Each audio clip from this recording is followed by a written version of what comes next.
Welcome to The Explainer. Today, we're going to pull back the curtain on digital security to reveal the mathematical bedrock that makes it all work. And spoiler alert, it isn't magic. It's just some really, really elegant math. So, let's just jump right in with a big question. Think about it. We send messages, we pay for stuff, our whole lives are pretty much online. But how do we know our secrets are actually safe? Like, what does secure even mean when you boil it down to the math? Well, the reason we can trust any of this isn't just, wishful thinking. It's actually a science. You can think of it like a fortress built on a super solid mathematical foundation. And that fortress, it's held up by two absolutely massive pillars. Okay, so here's the game plan. We're going to start with that bedrock, then we'll check out each of those pillars one by one. After that, we'll see how they work together, and we'll wrap up with why this whole thing is just so incredibly important. All right, first up, the bedrock itself. For a long, long time, cryptography was kind of more of an art than a science.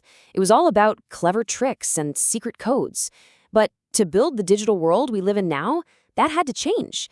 It needed to become a real science, one where you can actually prove with math that something is secure. Okay, let's get to our first pillar, and it all boils down to one thing: unpredictability. I mean, think about it. If the bad guy can guess what you're going to do, it's game over, right? So this first pillar is all about creating and measuring genuine mathematical randomness. And that's where probability theory steps onto the stage. It's basically the mathematics of chance, and it lets us talk about uncertainty in a really precise way. See, in cryptography, any pattern, any little bit of predictability, that's a weakness. It's a chink in the armor. Probability theory is the tool we use to find and seal up every single one of those cracks. And this is where it gets really cool, because probability isn't just some abstract idea. It's a hands-on toolkit. We use it to generate encryption keys that are so random you could never, ever guess them. We use it to define what secure actually is, which basically means making an attacker's odds of success so tiny they're practically zero. And we even use it to figure out the chances of certain attacks actually working. So when we say practically zero, what are we talking about? Well, take a standard 256-bit key. The number of possible keys is, it's that. It's a number so huge it's hard to even wrap your head around. Your chances of guessing the right key are so ridiculously, mind-bogglingly small that we can just call it impossible. That is probability flexing its muscles.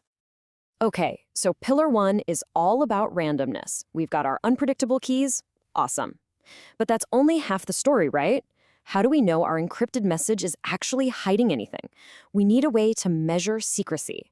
And that, my friends, brings us to pillar number 2. This is where a total genius, Claude Shannon, comes into the picture back in the 1940s. He invented something called information theory, and this was a game changer. For the very first time, it let us treat information as something you could actually measure, just like you'd measure distance or temperature. Suddenly, we could ask a really important question. Okay, how much information is my secret code actually leaking? And the central idea in all of this is a concept called entropy. You can just think of entropy as a score for how surprising or random something is. A perfectly random key, that has super high entropy. It's completely unpredictable. But regular text, like this sentence I'm saying right now, it has pretty low entropy because, letters and words follow patterns. The whole point of encryption is to take our low entropy message and make it look like high entropy noise. And Shannon gave us this brilliant 1-2 punch for how to do it: confusion and diffusion. Confusion is all about scrambling the connection between the key and the final encrypted message so it's a complete mess. Diffusion takes every little piece of your original message and smears its influence all across the final text. You put them together and they churn something predictable into total high entropy chaos. Okay, so now we've got our 2 pillars: probability for randomness and information theory for measuring secrecy. But here's the thing. They don't just work in isolation. It's when you bring them together that the real magic happens. This fusion is what gives modern cryptography all its power. And there's one perfect, almost legendary example of this in action. It's called the one-time pad. And the reason it's so famous is that it's the holy grail of ciphers.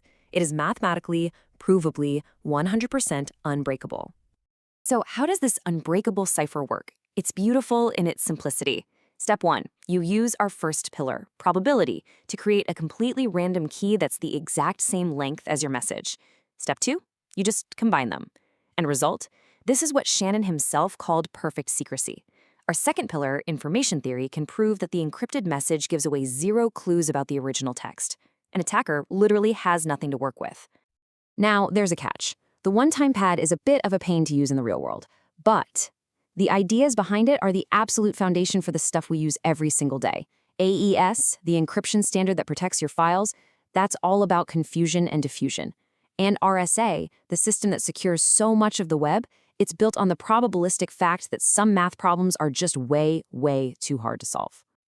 All right, let's take a step back and look at the big picture. We've seen the two pillars, we've seen how they team up, but why do we care? What's the real takeaway here? Why is all this math so important? It really all boils down to this incredible partnership. Pillar 1, probability, asks, how likely is it that someone breaks this? And gives us the tools to make the answer basically impossible. Then Pillar 2, information theory, asks, how much can they learn? And gives us the tools to make the answer absolutely nothing. Put those two together, and you don't have guesswork anymore. You have the science of digital trust. I mean, this mathematical bedrock has secured our digital world for decades. But things are changing. Computers are getting crazy fast. We've got new threats on the horizon like quantum computing. So the big question, the challenge for the next generation of cryptographers is this. Can these foundations hold? The math has to keep evolving because our secrets depend on it.